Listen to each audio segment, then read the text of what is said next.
अपने पिता को खोने का दुख उनके बच्चों से ज्यादा कौन महसूस कर सकता है। इसी गम में डूबी नजर आई पूर्व केंद्रीय मंत्री शरद यादव की बेटी और कांग्रेस नेता सुभाषिनी यादव। जैसे ही कांग्रेस नेता राहुल गांधी शरद यादव को श्रद्धांजलि देने घर पहुंचे तो सुभाषिनी राहुल के गले लगकर फूट फूट कर रोईं। इस दौरान राहुल गांधी सुभाषिनी को संभालते दिखे और खुद भी भावुक नजर आए। इसके बाद राहुल गांधी ने वहां मौजूद पूरे परिवार से मुलाकात की और काफी देर बातचीत करते रहे। मीडिया से बातचीत में उन्होंने कहा, मैंने शरद यादव जी से राजनीति के बारे में बहुत कुछ सीखा है। आज उनके निधन ने मुझे दुखी कर दिया है। राहुल गांधी ने आगे कहा कि मेरी दादी के साथ उनकी काफी राजनीतिक लड़ाई हुई, लेकिन उनके बीच सम्मान का रिश्ता था। जानता नहीं था और पब्लिक मीटिंग खत्म होने के बाद सब वापस जा रहे थे तो मैंने उनको देखा, वो सड़क पे चल रहे थे। काफी मतलब वहां पे कंफ्यूजन था, सब नेता निकल रहे थे तो मैंने उनको देखा चलते हुए। तो मैंने कहा, शरद यादव जी आप हमारे साथ चलिए। तो मैंने उनको गाड़ी में बैठा दिया और फिर मैंने उनसे कहा कि शरद यादव जी मैं जानता हूं कि आप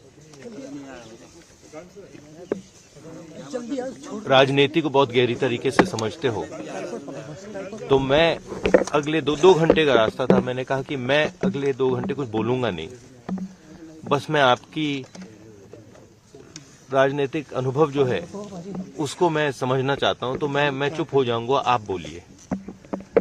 तो उन्होंने 2 घंटे मुझे हिंदुस्तानी राजनीति के बारे में, उनकी क्या राय थी, उनकी क्या व्यू पॉइंट थी,